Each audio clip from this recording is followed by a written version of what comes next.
मुफ्ती साहब ने कमाल कर दिया, मजा आ गया खुदा की कसम। अब आप पूछेंगे क्या कमाल किया मुफ्ती साहब ने? तो कमाल ये किया कि जो दावे मुफ्ती साहब कई सालों से करते आ रहे थे उनको आज साबित कर दिया, और आवाम को ये पता चल गया कि वाकई मुफ्ती साहब कोई शिद्दत पसंदी इसमें इख्तियार नहीं करते थे। बहुत से लोग मुफ्ती साहब के बारे में कहते थे कि इसमें शिद्दत पसंदी इख्तियार करते हैं, तो आज उन्होंने भी देख लिया कि कोई शिद्दत पसंदी नहीं थी, बिल्कुल वाज़ेह मसला बयान करते थे। जिन लोगों को सूरत हाल का बिल्कुल भी नहीं पता उनके लिए मैं बता देता हूँ कि ये अभी मुफ्ती साहब ने वीडियो बनाई है। और पहले इस वीडियो से भी थोड़ा सा पीछे चलते हैं हम। मुफ्ती तारिक मसूद साहब और सिद्दीक रजा जो अहले हदीस के आलिम है, एक डिबेट का माहौल चल रहा था। मुफ्ती तारिक मसूद साहब ने उनको कहा कि आप अपना दावा रिकॉर्ड कराएं ताकि हम उस दावे के गिर्द एक इल्मी मजलिस रख सकें। तो पहले तो उन्होंने कहा कि हम जो है ना वो दावा अभी रिकॉर्ड नहीं कराएंगे, आपके सामने बैठ के बताएंगे। तो मुफ्ती साहब ने कहा नहीं, दावा तो पहले जो है ना वो डिस्कस होता है। तो मुफ्ती साहब ने कुछ सवाल किए उनसे दावे से मुतालिक उनके, तो जवाब में उन्होंने उन सवाल के जवाब देने की बजाय कुछ सवाल मुफ्ती साहब से कर लिए कि आप पहले ये चीजें बता दें अपने दावे से मुतालिक, फिर मैं अपना दावे से मुतालिक चीजें कुछ बता दूंगा। फिर मुफ्ती साहब ने वो चीजें बता दी, जबकि कुछ में कुछ ऐसी चीजें थी जो टॉपिक से बिल्कुल हटकी थी, लेकिन मुफ्ती साहब ने फिर भी जो है ना वो बता दी सारी चीज। उसके बाद जो है ना वो सिद्दीक रजा साहब ने भी एक जवाबी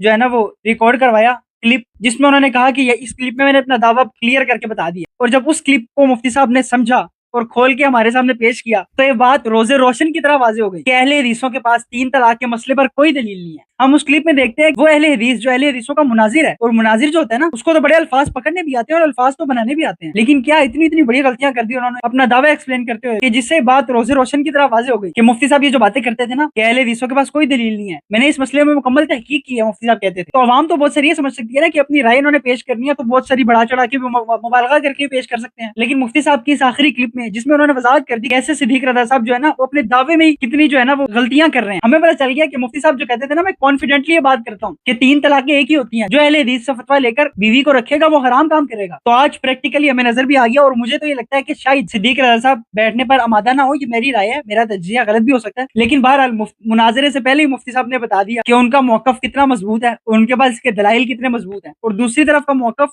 ना सिर्फ ये कि कुछ कमजोर है बल्कि बहुत कमजोर है, इतना कमजोर है कि उनका एक बड़ा आलिम, एक बड़ा मुनाजिर आलिम जो है उससे अपना दावा एक्सप्लेन नहीं हो पा रहा। बहरहाल एक क्लिप का तो मैं आपको मशवरा दूंगा, ये मुफ्ती साहब का जो क्लिप है, ये जो लास्ट आया है इसमें जिसमें मुफ्ती साहब ने वाजे किया है कि कैसी गलतियां कर रहे हैं अपने दावे के अंदर ही, ये तो आप लाजमी सुनिएगा। तो बाकी अल्लाह रब्बुल इज्जत खैर करे, मुझे दुआओं में याद रखिएगा। जज़ाकुमुल्लाहु खैर, वस्सलाम।